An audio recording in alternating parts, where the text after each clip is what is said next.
తాకట్లో ఉన్న బంగారాన్ని విడిపించి ఆ రోజున మార్కెట్ ధర కట్టి మిగిలిన డబ్బును మీకు అందిస్తుంది కొమ్మూరి గోల్డ్.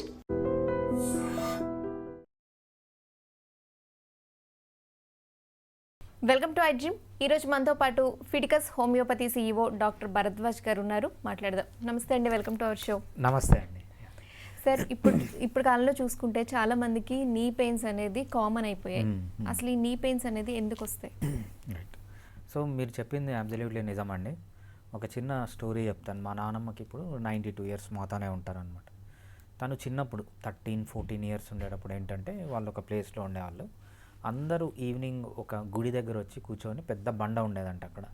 సో అక్కడ కూర్చొని ఒక 5 to 6 o'clockకి 5కి 6 భోజనం అయిపోయేది. 6 to 7 అక్కడ కూర్చొని మాట్లాడుకొని వెళ్ళేవాళ్ళు అనమాట. అప్పుడు అనుకునేవాళ్ళంట, అరే వీడికి 70 ఏళ్ళు, ఇంకా వీళ్ళకి 70 ఏళ్ళకే మోకాలు నొప్పులు వచ్చినాయి అనుకునేవాళ్ళంట. అప్పట్లో మోకాలు నొప్పులు రావడం అంటే ఏంటంటే 80 ఏళ్ళకి 90 ఏళ్ళ వాళ్ళకి మోకాలు నొప్పులు వచ్చాయి. 70 ఏళ్ళకు మోకాలు నొప్పులు వస్తే తిట్టేవాళ్ళంట. కానీ ఇప్పుడు నేను చూసేది ఏంటంటే 45 దాటిన ఎవరికైనా ఉంటాయి. స్టార్ట్ అనేది ఎప్పుడంటే 25 ఇయర్స్ నుంచే స్టార్ట్ అవుతుంది. ఎప్పుడైతే వీళ్ళు 10th అయిపోయి, ఇంటర్మీడియట్ అయిపోయి ఒక ప్రొఫెషనల్ కాలేజ్లోకి జాయిన్ అయ్యి బయటకు వచ్చారంటే వీళ్ళల్లో మోకాలు నొప్పులు అనేవి కంపల్సరీ ఉంటున్నాయి. ఎందుకు అంటే మెయిన్ రీజన్ ఏంటంటే, సో ఏజ్ అనేది క్విక్గా అయిపోతుంది. ఒక క్యాండిల్ ఉందనుకోండి, క్యాండిల్ స్లోగా అది మండిందంటే అది 100 ఏళ్ళు ఉంటుంది. దాన్ని అట్లా కాకుండా పెద్ద మంట పెడితే ఏంటంటే బాగా వెలుగు వస్తుంది, బట్ లైఫ్ స్పాన్ అనేది తగ్గిపోతుంది. ఇక్కడ మంట పెట్టడం అంటే ఏంటి అంటే మనం చేసే అలవాట్లు. ఏం అలవాట్లు? తిండి ఇష్టం వచ్చినట్టు తినడం, 24 గంటలు తినడం, నిద్ర సరిగా లేకపోవడం, ఎక్సర్సైజ్ సరిగా లేకపోవడం, అదేవిధంగా లైఫ్లో స్ట్రెస్ ఎక్కువ ఉండడము, ఇంకోటి ఏంటంటే ఆల్కహాల్, స్మోకింగ్. ఈ 5 పనులు చేయడం వల్ల ఏంటంటే ఏజ్ అనేది క్విక్గా అయిపోతుంది. ఈ క్విక్గా ఏజ్ ఎప్పుడైతే అయిపోతుందో మోకాళ్ళు అరిగిపోతాయి, మోచేతులు అరిగిపోతాయి, యాంకిల్స్ అరిగిపోతాయి, హిప్ జాయింట్స్ అరిగిపోతాయి, వెన్నుపూస అరిగిపోతాయి. సో ఇదేంటంటే ఎప్పుడైతే ఏజ్ అనేది క్విక్గా అయిపోతుందో మనం తీసుకునే ఫుడ్ వల్ల, అంటే బయలాజికల్ ఏజ్, మన టిష్యూస్ అన్నీ బాగా ఫాస్ట్గా ఏజ్ అయిపోతాయి. దాంట్లో వచ్చే చేంజెస్ మనకు మోకాలు నొప్పులు అనమాట. ఓకే, సిమ్టమ్స్ ఫస్ట్ స్టార్టింగ్ ఎలా ఉంటాయండి? రైట్. సో మనకు మోకాలు నొప్పులు సిమ్టమ్స్ అనేవి మన స్టేజ్ని బట్టి ఉంటాయన్నమాట. మనకు 4 గ్రేడ్స్ ఉంటాయి. ఫస్ట్ గ్రేడ్లో ఏంటంటే పెద్ద చేంజెస్ ఉండవు. మనకు మోకాళ్ళలో కార్టిలేజ్ అని ఉంటుందన్నమాట. ఆ కార్టిలేజ్ లైట్గా దెబ్బతినడము, ఇది ఫస్ట్ స్టేజ్. ఫస్ట్ స్టేజ్లో సిమ్టమ్స్ ఏముంటాయంటే ఓన్లీ లోకల్ మోకాలు నొప్పుల వరకే పెయిన్ ఉంటుందన్నమాట. ఎప్పుడైతే సెకండ్ స్టేజ్కి వెళ్తుందో దీంట్లో ఏమవుతుందంటే కార్టిలేజ్ అనేది కొంచెం బ్రేక్ ఎక్కువ అవుతుంది. అదేవిధంగా స్లోగా ఏమవుతుందంటే లోపల మనకు సైనోవిల్ ఫ్లూయిడ్, గుజ్జు అంటాం అనమాట. ఆ గుజ్జు అనేది ఉన్నప్పుడు ఏమవుతుందంటే పెయిన్ అనేది లోకల్గా ఉండడమే కాకుండా ఎప్పుడైతే పని చేస్తామో అప్పుడే పెయిన్ అనేది వస్తుంది అనమాట ఫస్ట్ స్టేజ్లో. సెకండ్ స్టేజ్లో ఏంటంటే రెస్ట్ తీసుకునే టైంలో కూడా పెయిన్ వచ్చి పోతూ ఉంటుందన్నమాట. అక్కడ ఇంకొకసారి ఏంటంటే మెట్లు ఎక్కేటప్పుడు, లేదంటే ఎర్లీ మార్నింగ్ లేసేటప్పుడు మెయిన్గా మోకాలు స్టిఫ్నెస్ ఉంటుంది. వీళ్ళకి ఏంటంటే మోకాలు ఇట్లా గట్టిగా అయిపోతుంది, కొంతసేపు కదిలిన తర్వాత లూజ్ అవుతుంది అనమాట. ఇది సెకండ్ స్టేజ్. థర్డ్ స్టేజ్లో మనం ఏం చూస్తామంటే మోకాళ్ళలో మనకు అక్కడ బోన్ డ్యామేజ్ అవుతుంది, లేకపోతే మనకు మొత్తం ఈ మోకాలంతా ఒక సంచి లాంటి దాంట్లో, దాన్ని సైనోవెల్ మెంబ్రేన్ అంటాం, లేకపోతే క్యాప్సూల్ అంటాం అనమాట. ఆ క్యాప్సూల్ అంతా డ్యామేజ్ కావడం, ఇది సెకండ్ స్టేజ్లో థర్డ్ స్టేజ్లో జరుగుతుంది. ఇంకా ఫోర్త్ స్టేజ్లోకి వెళ్ళిపోయేటప్పటికి ఏమవుతుందంటే మనకు ఈబర్నేషన్ అంటాం అనమాట. ఏదైతే బోన్ నార్మల్ బోన్ లాగా ఉండాల్సింది ఏనుగు దంతంగా మారిపోవడము, సబ్ కాండ్రల్ సిస్ట్ అంటాం అనమాట. దాంట్లో బ్రేక్ వచ్చి ఫ్లూయిడ్ అనేది బోన్లోకి పోవడము. సో ఇవన్నీ మనము థర్డ్ స్టేజ్, ఫోర్త్ స్టేజ్లో చూస్తాము. ఈ స్టేజ్లో ఏంటంటే మామూలుగా సివియర్ పెయిన్ ఉండడం, అసలు నడవలేకపోవడము, నిలబడిన పెయిన్, కూర్చున్న పెయిన్, రాత్రి నిద్రలో కూడా పెయిన్. సో అది స్టేజ్ని బట్టి మనకు డిఫరెంట్ సిమ్టమ్స్ అనేవి చూస్తూ ఉంటాం. ఓకే, హోమియోపతిలో ఈ మోకాళ్ళ నొప్పికి ఎటువంటి ట్రీట్మెంట్ ఉంటుంది? రైట్. సో మోకాళ్ళ నొప్పి ట్రీట్మెంట్ని మనం హోమియోపతిలో 2గా విభజిస్తాం అనమాట.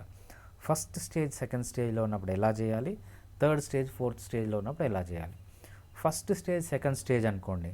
సో మనకు మోస్ట్ ఆఫ్ ది కేసెస్లో పేషెంట్ యంగ్గా ఉన్నాడు, బాగా అలవాట్లన్నీ మంచిగా ఉన్నాయి, బీపీ, షుగర్, థైరాయిడ్ ఇట్లాంటివి లేవు అంటే ఏంటంటే వాళ్ళకి ఏవైతే మోకాళ్ళల్లో చేంజెస్ ఉన్నాయో అవి కంప్లీట్గా రివర్స్ చేయొచ్చు అనమాట. అంటే హోమియోపతిలో క్యూర్ అంటాం చూసారా, అసలు హోమియోపతికి జనాలు ఎందుకు వస్తారంటే ఓన్లీ పెయిన్ తగ్గించుకోవడానికి కాదు, పెయిన్ తగ్గించుకోవాలంటే వాళ్ళు అలోపతికి కూడా వెళ్ళి రెండు పెయిన్ కిల్లర్లు వేసుకుంటే పెయిన్ తగ్గుతుంది.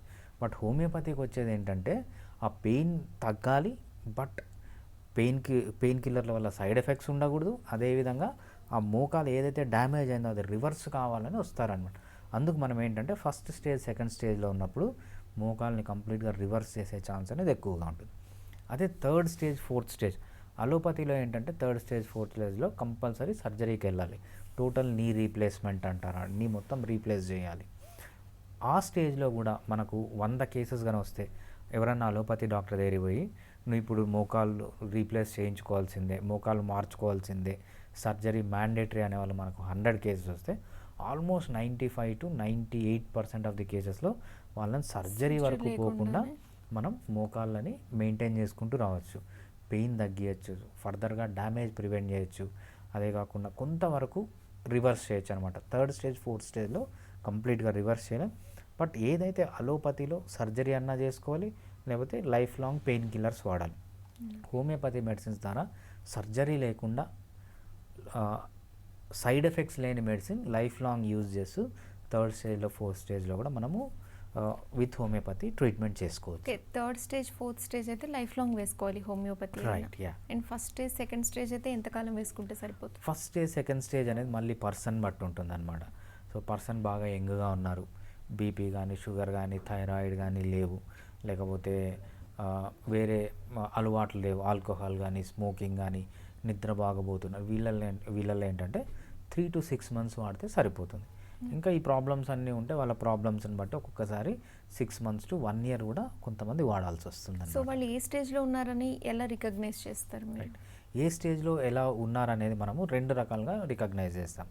ఒకటి వాళ్ళు చెప్పే సిమ్టమ్స్ని బట్టి, ఇంకోటి ఏంటంటే ఎక్స్రేని బట్టి. మనం ఎక్స్రే కనుక తీస్తే సో ఓన్లీ కార్టిలేజ్ వరకే డ్యామేజ్ అయిందా, లేకపోతే బోన్ ఏమన్నా ఆస్టియోఫైట్స్ అంటాం, బోన్ ఏమన్నా పెరిగిందా, అక్కడ ఏమన్నా ఈబర్నేషన్ అంటా ఉంటాం, బోన్ అనేది ఏనుగు దంతంలాగా మారిపోతుంది, ఈబర్నేషన్ ఉందా, లేకపోతే కార్టిలేజ్ అనేది బాగా ఫ్రాక్చర్ అయిపోయిందా, ఇవి ఇనిషియల్ స్టేజ్ అనమాట. ఇంకా మనకు క్లారిటీ కావాలంటే మనం ఎంఆర్ఐ తీస్తాం. ఎప్పుడైతే ఎంఆర్ఐ తీస్తామో మిల్లీమీటరు ఎంత డ్యామేజ్ అయిందని క్లియర్గా తెలిసిపోతుంది. దాంట్లో ఏంటంటే సాఫ్ట్ స్ట్రక్చర్స్ కూడా, అక్కడ టెండాన్స్ ఉంటాయి, అక్కడ లిగమెంట్స్ ఉంటాయి, అంటే 2 బోన్స్ని కనెక్ట్ చేసేవి లిగమెంట్స్, బోన్ని మజిల్ని కనెక్ట్ చేసేవి టెండాన్స్.